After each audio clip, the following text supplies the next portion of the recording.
மத்திய கிழக்கு நோக்கி தன்னுடைய படைகளை குவித்து வருகிறது அமெரிக்கா. அத்துடன் ஈரானுக்கான தன்னுடைய இறுதி எச்சரிக்கையையும் டொனால்ட் ட்ரம்ப் அவர்கள் விடுத்திருக்கின்றார். என்ன நடக்கப் போகிறது மத்திய கிழக்கில், அது சம்பந்தமாக விரிவாக விளக்கமாக இந்த காணொளியில் பார்க்கலாம். சீனாவுக்கான தன்னுடைய உத்தியோகபூர்வமான பயணத்தை மேற்கொண்டு சீனாவுக்கு சென்றடைந்திருக்கின்றார் பிரித்தானிய பிரதமர் கியர் ஸ்டார்மர். அவர் தனியே போகாமல் அவரோட 60க்கும் அதிகமான பெரும் வர்த்தகர்களை அழைத்து சென்றிருக்கின்றார். எனவே பிரித்தானிய பிரதமருடைய சீன பயணத்துக்கான நோக்கம் என்ன, அது சம்பந்தமாகவும் பார்க்க இருக்கின்றோம். இந்த 2 செய்திகளையும் பார்த்து முடித்த பிறகு நீங்கள் கேட்ட 2 கேள்விகளுக்கான பதில்கள் என்னென்று சொல்லி பார்க்க இருக்கின்றோம். முதலாவது கேள்வி, ஹீத்ரூ விமான நிலையத்தில் 4 டெர்மினல்ஸ் இருக்குன்னு சொல்லி நான் சொல்லியிருந்தேன் ஒரு காணொலியில். நீங்கள் சொல்லியிருந்தீங்க இல்லையே 5 டெர்மினலில் இருக்குன்னு சொல்லி, 5ஆ 4ஆ, அது சம்பந்தமான ஒரு விளக்கம் இருக்கிறது. அதுபோக நேற்றைய காணொலியில் பிரித்தானியாவினுடைய புலனாய்வு அமைப்பு MI5 என்று நான் சொல்லியிருந்தேன். நீங்கள் கேட்டிருந்தீங்கள் இல்லையே MI6 நாங்கள் கேள்விப்பட்டுக்கிறோம் என்று சொல்லி. அப்போ 5ஆ 6ஆ, அது சம்பந்தமான ஒரு விளக்கத்தையும் பார்க்க இருக்கின்றோம். தமிழடியான் வேர்ல்டு யூடியூப் சேனலுக்கு உங்கள் அனைவரையும் வருகவென அன்புடன் வரவேற்கின்றேன். இதுபோல இந்த உலகத்தில் நம்மை சுற்றி நடக்கின்ற முக்கியமான நிகழ்வுகளின் தொகுப்புகளை ஒவ்வொரு நாளும் தெரிந்து கொள்ள இந்த சேனலை சப்ஸ்கிரைப் பண்ணுங்கள். அமெரிக்க ஜனாதிபதி டொனால்ட் ட்ரம்ப் அவர்கள் ஈரானுக்கான தன்னுடைய இறுதி எச்சரிக்கையை விடுத்திருக்கிறார். என்ன சொல்லியிருக்கார் என்று சொன்னால், உங்களுக்கான நேரம் முடிவடைகிறது என்று சொல்லியிருக்கார். அது என்ன நேரம், எதற்கான நேரம் என்று கேட்டீங்கன்னு சொன்னால், அணு ஆயுதம் சம்பந்தமாக புதிய ஒப்பந்தம் ஒன்றை போடுவதற்கான நேரம். அந்த புதிய ஒப்பந்தத்தில் என்ன விஷயம் இருக்குன்னு சொன்னால், ஈரான் தன்னுடைய அணு ஆயுத உற்பத்தியை கைவிடணும்.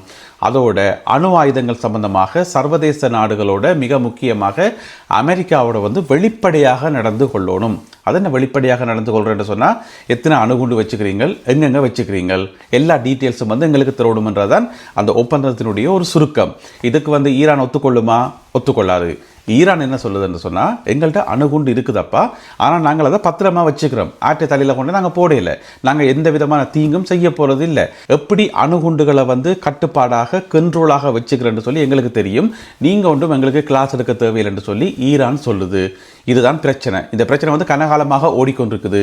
இப்போ பார்த்தீங்கன்னு சொன்னால், அமெரிக்கா தன்னுடைய படைப்பலத்தை, பெரிய படைப்பலத்தை மத்திய கிழக்கை நோக்கி நகர்த்தி கொண்டிருக்கிறது. ஈரான் மேலே தாக்குதல் நடத்தும் ஒரு நோக்கத்துடன் அந்த படைகள் நகர்த்தப்படுவதாக சொல்லப்படுகிறது. அமெரிக்க ஜனாதிபதி டொனால்ட் ட்ரம்ப் என்ன சொல்றாருன்னு சொன்னால், இந்த பெரிய படை ஒன்று நகர்த்தி கொண்டிருக்கிறார்கள் தானே, அந்த படைக்கு ஒரு பேர் இருக்குது, மேசிவ் ஆர்மடான்னு சொல்லி.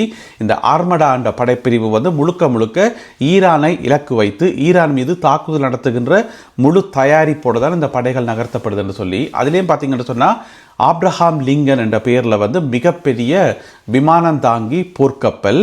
அந்த விமானம் தாங்கி போர்க்கப்பலில் கிட்டத்தட்ட 60 தொடக்கம் 65 வரையான விமானங்கள் தரிச்சு நிற்க முடியும் என்று சொல்லப்படுகிறது. இன்க்ளூடிங் அந்த தாக்குதல் விமானங்கள், அதாவது F-35 தாக்குதல் விமானங்கள் இருக்குது தானே, அமெரிக்காவினுடைய அதிசக்தி வாய்ந்த தாக்குதல் விமானங்கள். அந்த விமானங்கள் உட்பட 60 தொடக்கம் 65 வரையான விமானங்களை தாங்கி செல்லக்கூடிய கப்பல் தான் இந்த ஆப்ரஹாம் லிங்கன். இனி விமானம் தாங்கி கப்பல் போகுது என்று சொன்னால், அந்த கப்பல் மட்டும் தனியாக போகாது, அதோடு சேர்ந்து அவர்களுடைய ஸ்ட்ரைக் குரூப் என்று சொல்கிறது தாக்குதல் அணி. அதில் இன்னும் ஏராளமான கப்பல்கள் சுத்த வர போய்கொண்டே இருக்கும். அதில் நிறைய இராணுவ வீரர்கள், அணுகுண்டுகள், இந்த மாதிரி நிறைய விஷயங்கள், அதாவது அமெரிக்காவினுடைய பெரிய ஒரு படையை கொண்டு போய் இப்போ மத்திய கிழக்கில் குவிக்கப்படுது. இது முன் எப்போதும் இல்லாத அளவுக்கு அமெரிக்கா தன்னுடைய படைகளை குவித்து வருகிறது. அப்போ எல்லார் மத்தியிலும் இருக்கக்கூடிய கேள்வி, ஈரானுக்கும் அமெரிக்காவுக்கும் இடையில நேரடி மோதல் ஆரம்பிக்குமான்னு சொல்லி.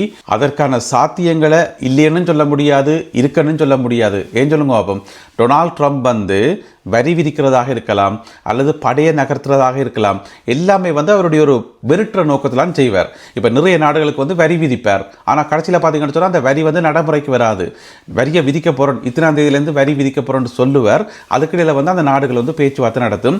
இப்போ பார்த்தீங்கன்னு சொன்னால் பிப்ரவரி மாதம் 1ஆம் தேதியிலிருந்து ஐரோப்பிய நாடுகளுக்கு 10% மேலதிக வரி என்று சொன்னவர் தானே, பிறகு கைவிட்டாச்சு. ஏன்னு சொன்னால் சுவிட்சர்லாந்துக்கு டாவோஸ் நகரத்தில் பேச்சுவார்த்தை நடத்தி அதை கைவிட்டாச்சு. இதே மாதிரி நிறைய நாடுகளுக்கு எதிராக வரிகளை விதிக்கிறதும், ஒன்றில் குறைக்கிறது அல்லது கைவிடுறது, இப்படி தான் போய்கொண்டிருக்குது. எனவே மத்திய கிழக்கை நோக்கி அமெரிக்கா அனுப்புகின்ற இந்த பெரிய படை தாக்குதலில் ஈடுபடுமா இல்லையான்றதை நாங்கள் பொறுத்திருந்து தான் பார்க்கணும். இருந்தாலும் டொனால்ட் ட்ரம்ப் சொல்கிறார், தாக்குதலில் ஈடுபடுவதற்கான சக்தி எங்களிடம் இருக்கிறது, உற்சாகம் எங்களிடம் இருக்கிறது, தெளிவான நோக்கம் எங்களிடம் இருக்கிறது.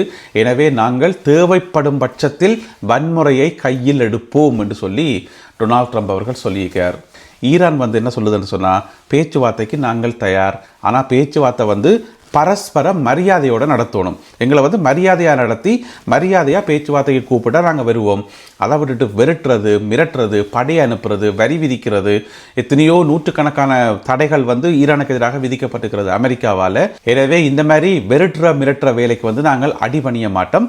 மரியாதையாக நீங்கள் பேச்சுவார்த்தைக்கு கூப்பிட்டீங்கன்னு சொன்னால் நாங்கள் பேச்சுவார்த்தைக்கு வர தயாராக இருக்கிறோம் என்று சொல்லி ஈரான் தன்னுடைய ஐநாவுக்கான தூதரகத்துக்கூடாக அறிவித்திருக்கிறது அமெரிக்காவுக்கு. எனவே அமெரிக்காவுக்கும் ஈரானுக்கும் இடையில் நடக்க போகிறது பேச்சுவார்த்தையா சண்டையா என்பதை பொறுத்திருந்தான் பார்க்கணும். பெரும்பாலும் டொனால்ட் ட்ரம்ப் அவர்கள் ஏதாவது ஒரு டீலுக்கு வந்துட்டா பிறகு படையை திருப்பி பின்னுக்கு எடுத்துருவார். அவருக்கு தேவை டீல். அது அமெரிக்காவுக்கு சார்பான டீலாக தான் இருக்கும். இன்னென்ன இடத்துல கையெழுத்த போடுங்கன்னு சொல்லப்படும். கையெழுத்த போட்டுதான் ஒரு பிரச்சனையுமே இல்லை. எனவே என்னதான் நடக்க போகிறது என்பதை நாங்கள் பொறுத்திருந்து பார்ப்போம். பிரித்தானிய பிரதமர் கியர் ஸ்டார்மர் அவர்கள் தன்னுடைய சீனாவுக்கான 3 நாள் பயணத்தை மேற்கொண்டு இப்பொழுது சீனாவை சென்றடைத்திருக்கின்றார். அவருக்கு விமான நிலையத்தில் உற்சாகமான வரவேற்பு வழங்கப்பட்டிருக்கிறது. நாளை வியாழக்கிழமை அவர் சீன ஜனாதிபதியை சந்தித்து பேச்சுவார்த்தை நடத்த இருக்கின்றார். 8 வருடங்களின் பின்னர் பிரித்தானியாவினுடைய பிரதமர் ஒருவர் சீனாவுக்கு போவது இதுதான் முதல் தடவை என்று சொல்லப்படுகிறது. இந்த முறை கியர் ஸ்டார்மர் அவர்கள் தான் தனியே போகாமல் 60க்கும் அதிகமான பெரும் வர்த்தகர்களை அழைத்து சென்றிருக்கின்றார். நிறைய வர்த்தக உடன்படிக்கைகள் போட வேண்டியிருக்குது. இந்த பயணத்தினுடைய நோக்கமே 2 நாடுகளுக்கும் இடையில் நிறைய வர்த்தக ஒப்பந்தங்களை செய்கிறது தான். எனவே 60க்கும் அதிகமான வர்த்தகர்களை அழைத்து சென்றிருக்கின்றார் பிரதமர் கியர் ஸ்டார்மர் அவர்கள். எங்களுடைய ஊடகவியலாளர்கள் சும்மா இருப்பினமா? இல்லை. விமான நிலையத்திலேயே மறைச்சு கேள்வி கேட்கப்பட்டது என்று சொன்னால், அது சரி, நாளைக்கு சீன ஜனாதிபதியை சந்தித்து பேச்சுவார்த்தை நடத்துறீங்கள், வர்த்தக உடன்படிக்கையெல்லாம் போட போறீங்க, அது பிரச்சனை இல்லை. இங்கே பிரித்தானியாவில் சீனாவினுடைய ஆதிக்கம் ஓங்கிக் கொண்டே போகுது. சீன புலனாய்வு அமைப்புகள் இங்கே கண்டடமெல்லாம் ஊடுருவி கொண்டிருக்கின்றார்கள். ஏராளமான தகவல்களை உருவி எடுக்கிறார்கள். இது சம்பந்தமாக கதைக்க போகிறீர்களா? இது சம்பந்தமாக ஏதாவது கண்டனம் தெரிவிக்க போகிறீர்களா? என்னதான் செய்ய போறீங்கள்? சீன ஜனாதிபதியை பார்த்து உறுதியாக ஏதாவது சொல்ல போறீங்களா என்ற கேட்ட கேள்விக்கு பிரித்தானிய பிரதமர் கியர் ஸ்டார்மர் அவர்கள் ஒரு பதிலுமே சொல்லல. அதாவது என்னென்ன விஷயங்கள் பேசப்படும் என்று சொல்லி அந்த பட்டியலை ஒரு லிஸ்ட் இருக்குன்னு தான், என்னென்ன விஷயங்கள் பேசப்படும் என்று சொல்லி அந்த லிஸ்ட்டை வெளியிட மறுத்திருக்கின்றார் பிரித்தானிய பிரதமர் கியர் ஸ்டார்மர் என்று சொல்லி இங்கே இருக்கிற ஊடகங்களில் ஒரு குற்றச்சாட்டாகவே முன்வைக்கப்படுது. இருந்த போதிலும் கூட சுமூகமான பேச்சுவார்த்தைகளும் சுமூகமான வர்த்தக உடன்படிக்கைகளும் சீன அரசாங்கத்தோடு எட்டப்படும் என்று சொல்லி பிரதமர் கியர் ஸ்டார்மர் அவர்கள் சொல்லியுள்ளார். அடுத்ததாக நீங்கள் கேட்ட 2 கேள்விகள். இப்போ ஒரு 2-3 நாளைக்கு முதல் போட்ட ஒரு காணொளியில் லண்டன் ஹீத்ரூ விமான நிலையத்தில் 4 டெர்மினல்ஸ் இருக்குன்னு சொல்லி நான் சொல்லியிருந்தேன். நீங்கள் கேட்டிருந்தீங்கள், இல்லையே 5 டெர்மினலில் இருக்குது, டெர்மினல் 5 என்றெல்லாம் இருக்குது. அதுதான் பிரிட்டிஷ் ஏர்வேஸினுடைய கோட்டையே டெர்மினல் 5 தான். நீங்கள் பிரிட்டிஷ் ஏர்வேஸில் போகணும்னு சொன்னால் டெர்மினல் 5க்கு போகணும். அப்போ 5 டெர்மினல் தானே என்று சொல்லி நீங்கள் கேட்டிருந்தீங்கள். நீங்கள் சொன்னதும் சரிதான், நான் சொன்னதும் சரிதான். 5ஆ 4ஆண்டு கேட்டிங்கன்னு சொன்னால், அதாவது இதுக்குரிய விளக்கம் என்னென்னு சொன்னால், டெர்மினல் 1 இருக்குதானே, அந்த டெர்மினல் 1 க்ளோஸ் பண்ணியாச்சு. அது இப்போ பாவனையில் இல்லை, அது இப்போ இயங்குறது இல்லை. எப்போ க்ளோஸ் பண்ணவே என்று சொன்னால் 2015ஆம் ஆண்டே க்ளோஸ் பண்ணிட்டோம். ஆனாலும் கூட டெர்மினல் 1ன்றது இப்போ இல்லை. ஆனாலும் கூட அந்த பேர்களை அட்ஜஸ்ட் பண்ணாமல் இப்போ எப்படி இருக்குன்னு சொன்னால், டெர்மினலுடைய பேர் டெர்மினல் 2, 3, 4, 5 இருக்குது.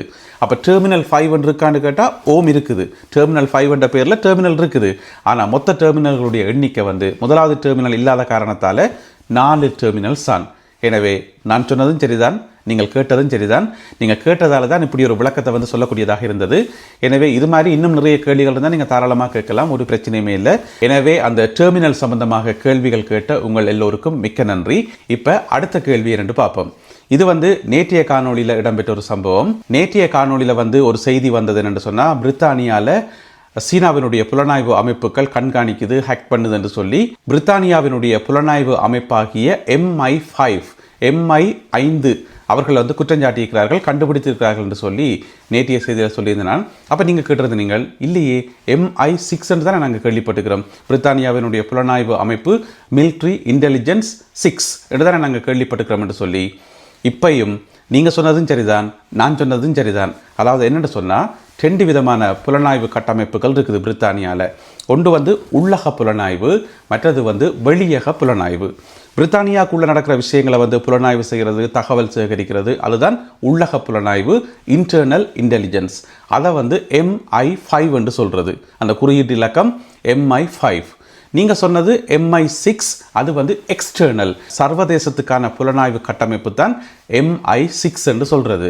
இப்போ பிரித்தானிய புலனாய்வு அமைப்பு வந்து உலகத்தில் எல்லா நாடுகளிலையும் இருப்பினம், ஸ்ரீலங்கா உட்பட, இந்தியா உட்பட எல்லா நாடுகளிலையும் இருப்பினம், எங்கேயாவது அமேசான் காட்டுக்குள்ளேயும் இருப்பினம். ஏன்னு சொன்னால் எல்லா நாடுகளிலையும் என்ன நடக்குன்னு சொல்லி தகவல் எடுக்கத்தானே வேணும். அப்போ அப்படியான நடவடிக்கைகளை செய்கிறது, எக்ஸ்டர்னல் நடவடிக்கைகளை செய்கிற அமைப்பு தான் வந்து MI6. எனவே 2 விதமான கட்டமைப்பு இருக்குது, உள்ளக கட்டமைப்பு, வெளியக கட்டமைப்பு, MI5, MI6.